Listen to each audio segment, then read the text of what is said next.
பண்டிகை முன்னிட்டு ஜனாதிபதி திரௌபதி முர்மு வாழ்த்து தெரிவித்துள்ளார். இந்த பண்டிகை அனைவரின் வாழ்விலும் அமைதி, வளம் மற்றும் மகிழ்ச்சியை கொண்டு வந்து நல்வழியில் முன்னேறி செல்வதற்கான மனப்பான்மையை அனைவரது உள்ளங்களிலும் ஏற்படுத்த வேண்டும் என கூறியுள்ளார். நாட்டு மக்கள் அனைவருக்கும் ரம்ஜான் வாழ்த்துகள். இந்த பண்டிகை நமது சமூகத்தில் நம்பிக்கை, நல்லிணக்கம் மற்றும் கருணை உணர்வை அதிகரிக்கட்டும். உங்கள் அனைத்து முயற்சிகளிலும் மகிழ்ச்சியும் வெற்றியும் கிடைக்கட்டும். ஈத் முபாரக் என பிரதமர் மோடி வாழ்த்து தெரிவித்துள்ளார். புனித ரமலான் பண்டிகையை கொண்டாடும் முஸ்லிம் சகோதர சகோதரிகள் அனைவருக்கும் தமிழக பாரதிய ஜனதா சார்பில் வாழ்த்துகள் என அண்ணாமலை கூறியுள்ளார். அனைவரின் வாழ்விலும் அமைதி, மகிழ்ச்சி நிலவவும், அன்பு, நிம்மதி நிலைக்கவும், சகோதரத்துவம், நல்லிணக்கம் சிறக்கவும் இந்த ரமலான் தினம் அமையட்டும் என்றும் தெரிவித்துள்ளார். மதுரை சிந்தாமணி அருகே போலீஸ் என்கவுண்டரில் ரவுடி சுபாஷ் சந்திரபோஸ் கொல்லப்பட்டார். காரில் கஞ்சா கடத்திச் சென்ற போது போலீசார் துரத்தி பிடிக்க முயன்றனர். அப்போது ரவுடி சுபாஷ் போலீஸ் மீது தாக்குதல் நடத்தினார். தற்காப்புக்காக இன்ஸ்பெக்டர் பூமிநாதன் துப்பாக்கியால் சுட்டதில் ரவுடி சுபாஷ் மரணமடைந்தார். பிரதமர் மோடியின் தனிச் செயலாளராக IFS அதிகாரி நிதி திவாரி நியமனம் செய்யப்பட்டுள்ளார். 2014ஆம் ஆண்டு பேட்ச் IFS அதிகாரியான நிதி திவாரி பிரதமர் அலுவலகத்தில் துணைச் செயலாளராக பணியாற்றி வந்தார். போதைப்பொருள் வர்த்தகத்திற்கு எதிரான அரசின் இடைவிடாத வேட்டை தொடரும் என மத்திய உள்துறை அமைச்சர் அமித்ஷா தெரிவித்துள்ளார். டெல்லி NCR பகுதியில் பெரிய போதைப்பொருள் நெட்வொர்க் முறியடிக்கப்பட்டுள்ளது என அவர் தெரிவித்தார். இந்தியாவில் வரும் ஜூன் மாதம் வரை வழக்கத்தை விட அதிக வெப்பத்தின் தாக்கம் இருக்கும் என்றும், தமிழ்நாடு, கர்நாடகா, ஆந்திரா, உத்தரப்பிரதேசம், குஜராத் உள்ளிட்ட மாநிலங்களில் வெப்ப அலை வீசலாம் என்றும் இந்திய வானிலை ஆய்வுத்துறை எச்சரித்துள்ளது. மலைப்பிரதேச சுற்றுலா தலங்களான ஊட்டி மற்றும் கொடைக்கானலுக்கு வரும் சுற்றுலா வாகனங்களை கட்டுப்படுத்த இ-பாஸ் நடைமுறையில் சில திருத்தங்களை சென்னை ஹைகோர்ட் அறிவித்துள்ளது. ஏப்ரல் 1 முதல் ஜூன் 30 வரை குறிப்பிட்ட எண்ணிக்கையிலான வாகனங்களுக்கு மட்டுமே அனுமதி அளிக்கப்பட உள்ளது. டெல்லியில் உள்ள கத்தோலிக்க பிஷப் கவுன்சிலானது மத்திய அரசின் வக்ஃபு வாரிய சட்ட திருத்தத்திற்கு ஆதரவு தெரிவித்துள்ளது. அரசியல் கட்சிகள், அனைத்து MP-க்கள் சட்ட திருத்தத்திற்கு ஆதரவு அளிக்க வேண்டும் என்று வலியுறுத்தியுள்ளது. அதிமுக பொதுச் செயலர் பழனிசாமியுடன் அக்கட்சியின் மூத்த தலைவர் செங்கோட்டையனுக்கு கருத்து வேறுபாடு நிலவுவதாக அரசியல் வட்டாரங்களில் பரபரப்பாக பேசப்பட்டது. இந்த நிலையில் டெல்லி பயணம் குறித்த கேள்விக்கு மௌனம் அனைத்தும் நன்மைக்கே என்று ஒற்றை வரியில் செங்கோட்டையன் பதிலளித்துள்ளார். CISF உருவான தினத்தை முன்னிட்டு விழிப்புணர்வு சைக்கிள் பேரணி மார்ச் 7 துவங்கியது. 125 வீரர்கள் 11 மாநிலங்கள் வழியாக 6553 கிலோமீட்டர் கடந்து வந்து கன்னியாகுமரி விவேகானந்தா கேந்திராவில் பேரணியை நிறைவு செய்தனர். சத்தீஸ்கரின் பிஜாப்பூரில் 50 நக்சல்கள் ஆயுதங்களை விட்டுவிட்டு வளர்ச்சி பாதையில் சேர்ந்துள்ளனர். அவர்களை வரவேற்கிறேன். பிரதமர் மோடியின் கொள்கையும் இதுதான் என மத்திய உள்துறை அமைச்சர் அமித்ஷா கூறியுள்ளார். மீதமுள்ள நக்சல்களும் சரணடையும்படி கேட்டுக்கொள்கிறேன். 2026 மார்ச் 31க்கு பிறகு நாட்டில் நக்சலிசம் வரலாறாக மட்டுமே இருக்கும் என்றும் தெரிவித்துள்ளார்.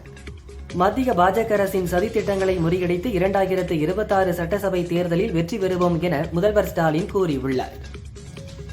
கூலிக்கு நெசவு செய்யும் விசைத்தறியாளர்களின் நியாயமான கோரிக்கைகளை நிறைவேற்ற திமுக அரசு முன்வர வேண்டும் என தமிழக பாரதிய ஜனதா கட்சி மாநில தலைவர் அண்ணாமலை வேண்டுகோள் விடுத்துள்ளார்.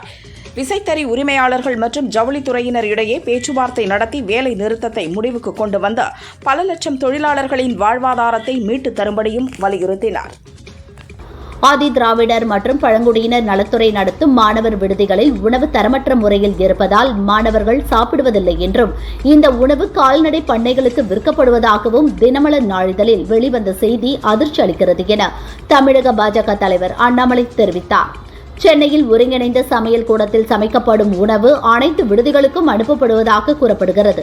சென்னை மட்டுமல்ல, தமிழகம் முழுவதுமே ஆதி திராவிடர் மாணவர் விடுதிகளில் இதே நிலைதான் நிலவுகிறது என அவர் குற்றம் சாட்டினார். கலைஞர் மகளிர் உரிமை திட்டத்தின் கீழ் நிதியுதவி பெற நிறைய பேர் மனு அளித்துள்ளனர். அவர்களுக்கும் இன்னும் 3 மாதங்களில் இதற்கான விண்ணப்பம் பெறப்பட்டு தகுதி வாய்ந்தவர்களுக்கு நிச்சயம் உதவித்தொகை வழங்கப்படும் என நிதியமைச்சர் தங்கம் தென்னரசு தெரிவித்துள்ளார். கடந்த ஓராண்டில் மட்டும் 21 கோடி ரூபாய் மானியம் வழங்கப்பட்டுள்ளதாக தெரிவித்தார். சீனாவைச் சேர்ந்த மின்சார கார் நிறுவனமான BYD 85,000 கோடி ரூபாய் முதலீட்டில் இந்தியாவில் தனது முதலாவது கார் உற்பத்தி ஆலையை தெலங்கானா மாநிலம் ஹைதராபாத்தில் அமைக்க முடிவு செய்திருப்பதாக செய்திகள் வெளியாகியுள்ளன என பாமக தலைவர் அன்புமணி தெரிவித்தார்.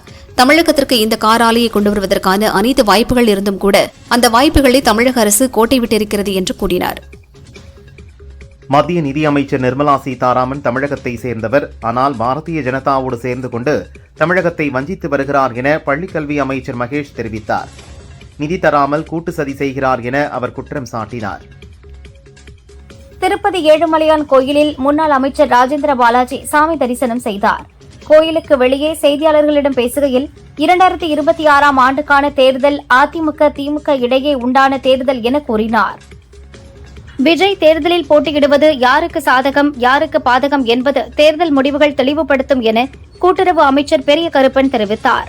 உண்மையான உறுப்பினர்கள் சேர்க்கும் பணி முடிந்தவுடன் கூட்டுறவு சங்க தேர்தல் நடத்தப்படும் என அவர் கூறினார். இந்தியாவிலேயே தமிழக முதன்மை மாநிலமாக திகழ்ந்து வருகிறது.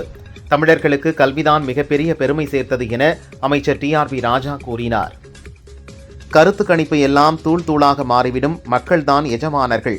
1000 கருத்து கணிப்புகள் விமர்சனங்கள் வந்தாலும் 2026 ஆண்டு பழனிசாமிதான் முதல்வர் என முன்னாள் அமைச்சர் செல்லூர் ராஜு தெரிவித்தார். தாவேக தலைவர் விஜய் விமர்சனத்தை நாங்கள் பொருட்டாக எடுத்துக்கொள்வதில்லை என அவர் கூறினார். ஆளுங்கட்சிக்கு சாதகமாக பேசுவதாக எண்ணி உலகம் போற்றும் பிரதமர் மோடியை சாதாரண மனிதராக எண்ணி நடிகர் விஜய் கேலியாக பேசியது கண்டிக்கத்தக்கது என நடிகர் சரத்குமார் தெரிவித்துள்ளார். உண்மையான கருத்துக்களை பேசி ஆக்கப்பூர்வமான நாகரிகமான அரசியலில் ஈடுபடுங்கள் என்றும் அறிவுரை கூறியுள்ளார். தமிழகம் வரும் பிரதமர் மோடியை கண்டித்து தமிழகம் முழுவதும் கருப்பு கொடி ஏந்தி கண்டன ஆர்ப்பாட்டம் நடத்தப்போவதாக தமிழக காங்கிரஸ் கமிட்டி தலைவர் செல்வ பெருந்தகை அறிவித்துள்ளார். மோடி தலைமையிலான பாரதிய ஜனதா அரசு தமிழகத்தையும் தமிழர்களையும் ஜனநாயக விரோத திட்டங்கள் மூலம் வஞ்சித்து வருவதாக தெரிவித்தார். பணக்கார நாடுகள் செய்யாததை மோடி தலைமையில் இந்தியா செய்ததென காங்கிரஸ் MP சசி தரூர் தெரிவித்தார். இந்தியாவின் தடுப்பூசி ராஜதந்திரம் அதன் வெளியுறவு கொள்கையில் குறிப்பிடத்தகுந்த இடத்தை பெற்றது. மனிதாபிமான உதவிகளுக்கு இந்தியா முன்னுரிமை தரும் என்ற கருத்தை வளரும் நாடுகளில் அது பதிய வைத்தது என சசி தரூர் கூறினார். தன்னுடைய ஓய்வை அறிவிக்கவே பிரதமர் மோடி நேற்று RSS அலுவலகத்திற்கு சென்றார். 10 ஆண்டுகளுக்கு மேலாக அவர் RSS அலுவலகம் சென்றதே இல்லை. பிரதமரை மாற்ற வேண்டும் என RSS விரும்புகிறது என சஞ்சய் ராவத் தெரிவித்துள்ளார். சென்னையில் இன்று ஆபரண தங்கத்தின் விலை சவரனுக்கு 520 ரூபாய் உயர்ந்து 67,400 ரூபாய்க்கு விற்பனையாகிறது. 1 கிராம் 8,425 ரூபாய்க்கு விற்கப்படுகிறது. வெள்ளி விலையில் மாற்றமின்றி 1 கிராம் 113 ரூபாய்க்கு விற்பனை செய்யப்படுகிறது. நீலகிரியில் திங்கள் முதல் வெள்ளி வரை 6,000 வாகனங்களுக்கு மட்டுமே அனுமதி என்ற திட்டம் இன்று நள்ளிரவு முதல் அமல்படுத்தப்படும் என மாவட்ட நிர்வாகம் தெரிவித்துள்ளது. கல்லூரி முதல்வர்கள் முதுகலை கல்வி கேட்கிறார்கள்.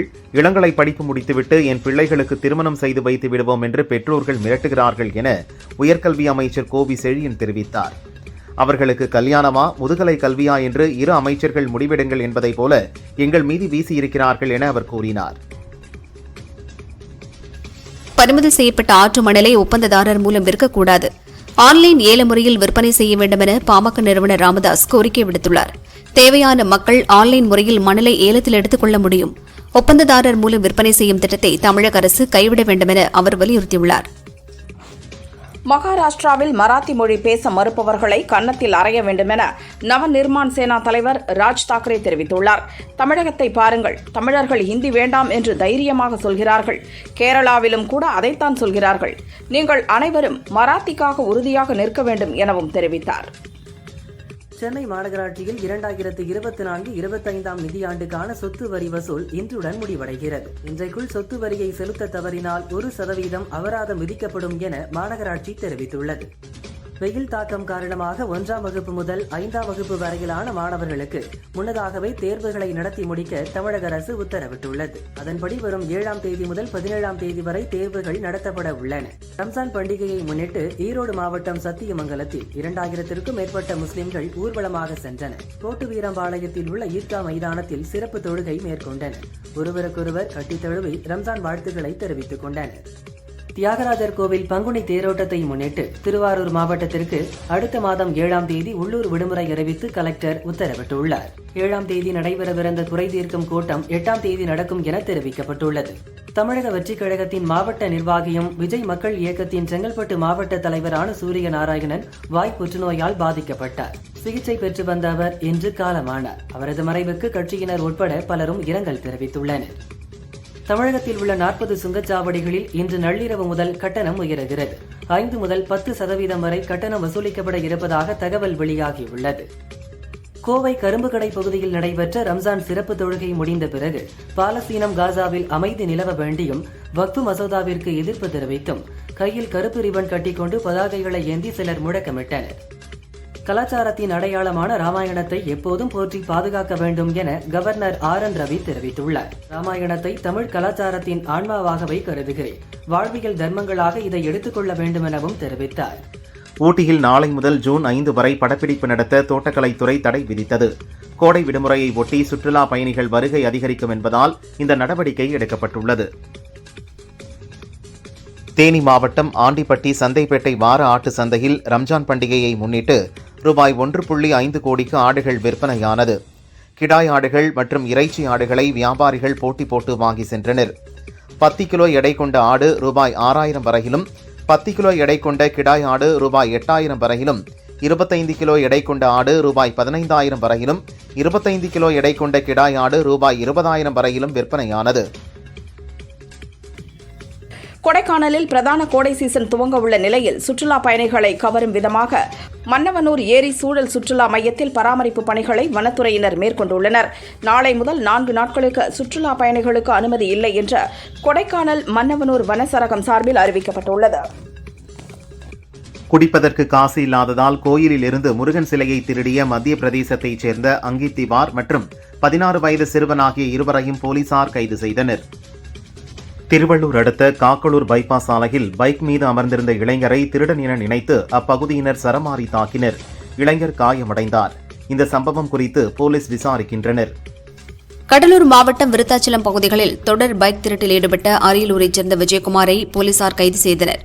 அவரிடமிருந்து 21 டூ வீலர்கள் கைப்பற்றப்பட்டன.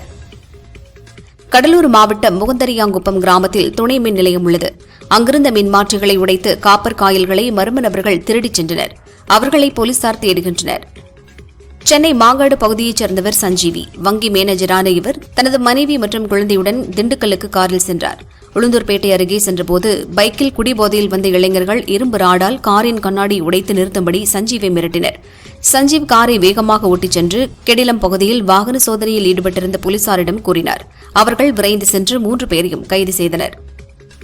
உலகிலேயே அதிக தங்க இருப்புகளை கொண்ட டாப் 10 மத்திய வங்கிகளை காட்டிலும் இந்திய குடும்பங்களிடம் உள்ள தங்க இருப்பு அதிகம் என HSBC நிறுவனத்தின் ஆய்வில் தெரிய வந்துள்ளது. இந்திய குடும்பங்களின் தங்க இருப்பு 25,000 டன்.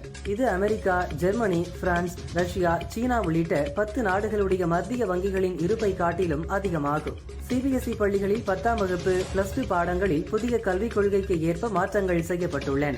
புதிய மாற்றங்களின் விவரம், கற்றல், கற்பித்தல் தொடர்பான விவரங்கள் புத்தகங்களின் துவக்க பக்கங்களில் விளக்கப்பட்டுள்ளது. அவற்றை பள்ளி ஆசிரியர்கள் கட்டாயம் பின்பற்ற வேண்டும் என CBSE உத்தரவிட்டுள்ளது.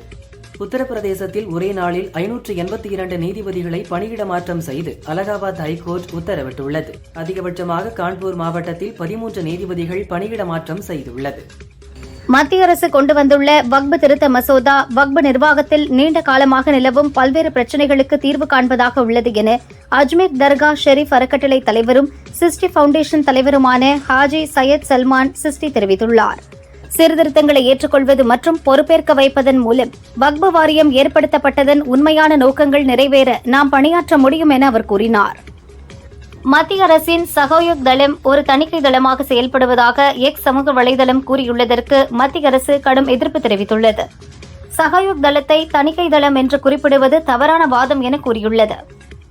சத்தீஸ்கரில் தண்டேவாடா பகுதியில் பாதுகாப்பு படையினர் நடத்திய என்கவுண்டரில் நக்சல் தலைவி ரேணுகா என்கிற பானு சுட்டுக் கொலை செய்யப்பட்டார். மேலும் பலர் கொல்லப்பட்டதாக தகவல் வெளியாகியுள்ளது. ஏற்கனவே இவர் குறித்து தகவல் தெரிவிப்பவருக்கு ரூபாய் 25 லட்சம் பரிசுத் தொகை வழங்கப்படும் என அறிவிக்கப்பட்டிருந்தது. ஆக்ராவில் உள்ள தாஜ்மஹால், டில்லி, பதேபூர் மசூதியில் நடந்த சிறப்பு தொழுகையில் பங்கேற்ற சிறுவர் சிறுமியர் ஒருவருக்கொருவர் கட்டித் தழுவி ரம்ஜான் வாழ்த்துக்களை பரிமாறிக்கொண்டனர். ஜம்மு காஷ்மீரின் ஸ்ரீநகர் அரசு பள்ளி வளாகத்தில் நடந்த சிறப்பு தொழுகையில் ஏராளமான முஸ்லிம்கள் பங்கேற்றனர். ஜிப்லி ட்ரெண்ட் சமூக வலைதளத்தில் அனல் பறக்கிறது. ஜிப்லி ட்ரெண்டுக்கு அதிமுக பொதுச் செயலாளர் EPS மாறினார். ஜிப்ளிஃபை செய்வதை குறைத்துக் கொள்ளுங்கள் என CEO சாம் ஆல்ட்மன் வேண்டுகோள் விடுத்தார்.